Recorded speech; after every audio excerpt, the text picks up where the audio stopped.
Fala pessoal, vamos lá, vamos voltar aos nossos estudos. Está falando então da mecânica newtoniana, vamos para a nossa terceira parte, né? Hoje nós vamos falar de três situações distintas: da força no plano, e esse plano estando horizontal.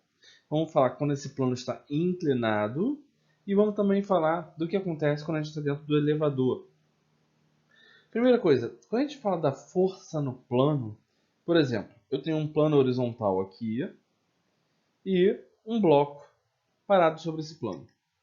Digamos que o bloco está parado. Então, quais são as forças que vão agir sobre esse bloco?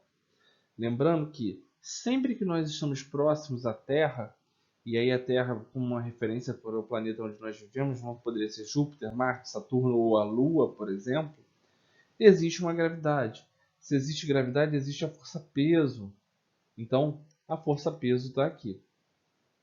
Agora, se existe o contato com a superfície, vai surgir uma outra força, que é uma força de contato, que é a força normal. Essas duas são as básicas que a gente vai analisar. Nesse caso, o corpo está parado. Gente, se o corpo está parado, nessa situação aqui, o bloco ele nem afunda no meu plano, nem sai voando. O que a gente pode notar é que o peso puxa o meu bloco para baixo, mas a minha normal puxa o meu bloco para cima. Nesse caso, então, eu vou ter o quê? Que a minha normal é igual ao meu peso. Por quê? Porque o corpo nem está voando, nem sai voando, nem afunda.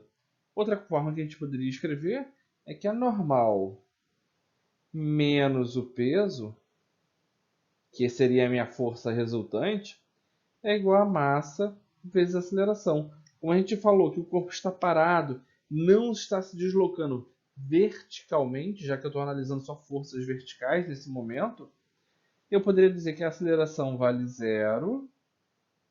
E daí, normal menos peso é igual a zero, ou normal é igual ao peso, que é exatamente essa relação que nós chegamos aqui em cima.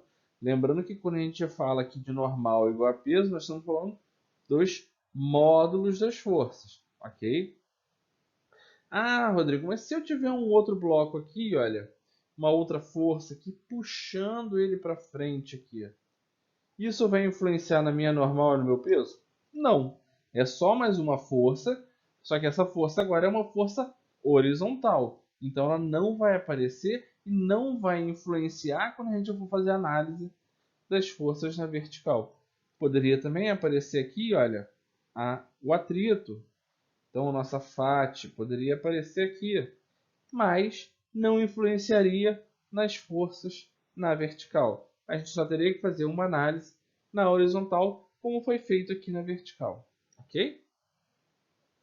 A coisa começa a ganhar maiores dificuldades quando a gente passa a falar do plano inclinado. Se a gente for olhar, eu tenho aqui, olha, um grande triângulo. Vou pegar aqui, ó, vou marcar aqui assim. Ó, eu tenho um triângulo aqui, em que esse ângulo aqui, θ, é o mesmo ângulo que eu tenho aqui, θ. E aqui, ó, aqui é 90 graus. Se aqui é θ, lembrando que todos os ângulos dentro de um triângulo somados tem que dar 180, aqui eu tenho θ, aqui eu tenho 90, esse ângulo aqui, olha, vai ser 90 menos θ. Ué, mas por que 90 menos θ? Para que todos esses somados dê 180. Interessante. Mas se eu olhar aqui, olha, eu tenho um outro ângulo de 90 graus aqui, que forma aqui assim, olha, um outro ângulo de 90 graus. E vamos ver, se aqui é 90 menos θ e tudo aqui em vermelho é 90, esse ângulo aqui, olha, em verde, tem que ser θ. Para quê? θ mais 90 menos θ deu os 90 que a gente precisa aqui. Então, limpando isso tudo que a gente riscou, a gente já pode saber que toda vez que eu tenho um plano inclinado, em que o ângulo do plano, de inclinação do meu plano, é dado, e aqui ele chamou para a gente de θ, eu já sei que esse ângulo aqui, olha, também vale θ. Então, se aqui é θ, aqui é θ. Se aqui é 30, aqui é 30. Se aqui é 60, aqui é 60 e assim por diante, ok? Para que isso, gente? Olha, quando eu trabalho com planos inclinados, eu preciso traçar eixos. Lembra que no slide anterior eu trabalhei com horizontais e verticais. Aqui eu vou traçar dois eixos. Olha, eu vou traçar um eixo aqui, olha, nesse sentido, x, e vou traçar um eixo aqui, inclinado aqui, aqui, que eu vou chamar de y. Opa, y. Agora, ó, se eu for olhar, a normal já está sobre o eixo y. A FAT, se eu penso num bloco que escorrega sobre esse plano com atrito, já está sobre o meu plano x. Só quem está fora dos planos, dos meus eixos, é o meu peso. E aí eu preciso botar esses pesos nos eixos. E aí, olha, eu vou ter aqui, vamos mudar a cor para facilitar a nossa visualização. Eu vou ter aqui um peso, ó, aqui, que a gente chama de peso em y. E aqui eu vou ter um peso em x. Rodrigo, como é que a gente faz para descobrir o valor do peso em y e do peso em x? A gente vai ter que lembrar como a gente fazia com a decomposição dos vetores. A gente fez isso com o lançamento oblíquo. A gente decompunha o vetor velocidade. Agora a gente está decompondo um vetor força, no caso o vetor peso. E aí, ó, PY, ele está com o ângulo de θ. Então é P cosseno de θ. E Px? Px está sem o ângulo de θ. Então é P seno de θ. Dessa forma, eu consigo analisar as minhas forças no eixo y e também no eixo x. E mais, a gente pode pensar. Vamos pensar primeiro em y. Aqui, ó, em y. O meu bloco sai voando aqui? Não, não sai voando. Meu bloco afunda no meu plano? Também não. Então, em y, o que puxa para um lado, puxa para o outro. Então, eu posso dizer que a minha PY, que é a que puxa aqui em y, na direção aqui para dentro do plano, é igual a normal, que é quem puxa para fora do plano. E em x? Em x, eu não tenho como afirmar se ele desce acelerado ou se ele desce com velocidade constante. Então, eu vou achar a minha força resultante. Olha, Px, que é quem puxa ele, menos a FAT, é igual a massa vezes a aceleração. Se ele desce acelerado, eu consigo saber a aceleração e colocar aqui e descobrir essa relação aqui que eu preciso. Se ele desce com velocidade constante, essa aceleração aqui é zero. E aí eu tenho Px igual a FAT.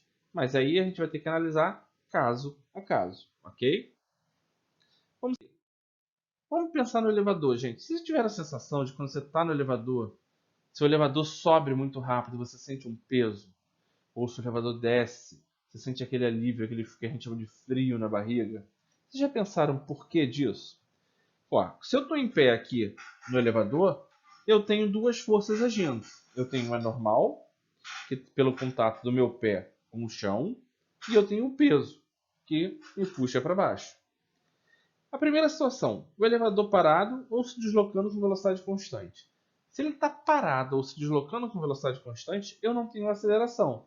Se eu não tenho aceleração, a minha força resultante é nula. Então eu posso dizer que para quando ele está parado ou se deslocando com velocidade constante, a minha normal é igual ao peso. Ok? Mas vamos botar esse elevador em movimento e acelerar ele. Situação 2. O elevador se deslocando com aceleração para cima. Gente, se a aceleração é para cima, a gente vai ter a sensação de que a normal é maior do que o peso. Então, se a gente olhar aqui, olha, a força resultante é sempre massa vezes aceleração, segundo a lei de Newton. Normal menos peso, massa vezes aceleração. Peso, massa vezes gravidade. Se eu passo, então, essa componente da minha equação para o lado de cá da minha igualdade, eu fico com normal, é massa vezes aceleração, mais massa vezes gravidade. Botando a massa em evidência, eu tenho que, para o caso do elevador subindo, gente, com aceleração para cima, melhor dizendo, um elevador com aceleração para cima, eu tenho massa é igual a aceleração mais gravidade. Lembrando que não necessariamente para a aceleração estar para cima, o elevador pode estar subindo. Ele pode estar descendo e freando, ou seja, minha aceleração é contrária, é para cima. E aí eu tenho essa situação aqui também, ok? E agora a situação 3. Quando o elevador se desloca com aceleração para baixo, a gente vai ter a sensação de que o peso é maior do que a normal. Atenção, é a sensação, ele não muda. Mas, se a gente for pensar, a nossa força resultante continua sendo massa vezes aceleração. Se eu faço peso menos normal é igual a massa vezes aceleração, peso é massa menos vezes gravidade, menos a normal, vezes que é igual a massa vezes aceleração. Menos normal, massa vezes aceleração, menos massa vezes gravidade. Logo, a normal é a massa vezes gravidade menos aceleração. Então, no caso em que eu tenho a minha aceleração para baixo, eu tenho, então, normal é igual a massa vezes gravidade menos A, menos aceleração. Ok, gente. Com isso a gente encerra, então, aqui os nossos estudos da dinâmica newtoniana até esse momento. Nos próximos estudos, nós faremos exercícios. Nas semanas seguintes, falaremos da mecânica newtoniana, agora em movimentos circulares. E, posteriormente, falando de trabalho e energia, que é um aprofundamento desses estudos. Até lá, até o próximo vídeo. Obrigado, gente.